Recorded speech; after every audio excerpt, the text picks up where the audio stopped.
அனைவருக்கும் என் அன்பு வணக்கம். ஜூலை 17 என்பது தமிழ்நாட்டின் வரலாற்றில், சமூக நீதியின் வரலாற்றில் ஒரு துயரமான நாள் என்று சொல்ல வேண்டும். நீதி கட்சி என்கிற திராவிட இயக்கம் என்று இன்றைக்கு வழங்கப்படுகிற அதனை தொடக்கியவர்கள் மூவர் என்பதை நாம் அறிவோம். ஒருவர் சர்பிட்டி தியாகராயர், இன்னொருவர் ஸ்ரீ நடேசனார், மூன்றாமவர் டி.எம். நாயர். டி.எம். நாயர் என்பது அவருடைய பெயர் மாதவனார் என்பதுதான்.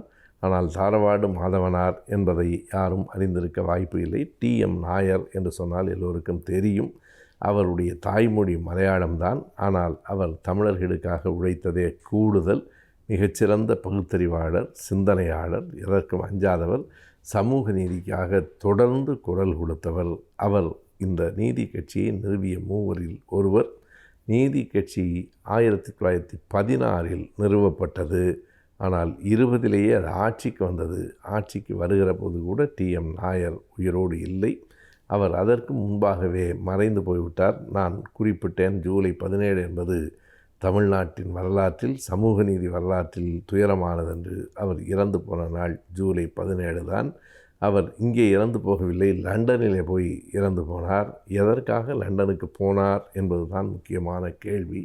அவர் இடஒதுக்கீட்டை பெறுவதற்காக, வாதிடுவதற்காகத்தான் ஒரு குழுவின் தலைவராக நீதி கட்சியின் சார்பில் அங்கு சென்றார். அதாவது நாம் படித்திருக்கிறோம் பாடப்புத்தகங்களில் 1908-9 மின்டோ மார்லி சீர்திருத்தம், 1918 மாண்டேகு செம்ஸ்போர்ட் சீர்திருத்தம் என்று. அந்த மாண்டேகு செம்ஸ்போர்ட் சீர்திருத்தத்திலே தான் இந்த இடஒதுக்கீடு வேண்டும், வகுப்பு வாரி உரிமை வேண்டும் என்னும் குரலை நீதி கட்சி இங்கே எழுப்பிற்று. அது பற்றி பேசுவதற்கு அங்கே லண்டனில் ஒரு வாய்ப்பு கிடைத்தது. லண்டனில் 2 அவையின், அதாவது மக்களவை, மாநிலங்களவை என்னும் 2 அவைகளின் கூட்டுக்குழு கூட்டத்தில் பேசுகிற ஒரு வாய்ப்பை பெற்றவர் டி.எம். நாயர் அவர்கள்தான். ஆனால் அவர் இப்படி எளிமையாக மக்களிடம் எடுத்து சொல்லுகிற போது நிலைமை மாறும். இந்திய மக்கள் இப்படியெல்லாம் நடத்தப்படுகிறார்கள் என்று ஆங்கிலேயர்களுக்கு தெரிய வேண்டியதில்லை. எனவே அவர் பொதுமக்களிடம் பேசுவதற்கு தடை விதிக்க வேண்டும் என்று மாண்டேகு சொல்லுகிற அளவுக்கு அவருடைய பேச்சு ஆற்றல் மிகுந்ததாக இருந்தது. கூட்டுக்குழுவிலே பேசினார்.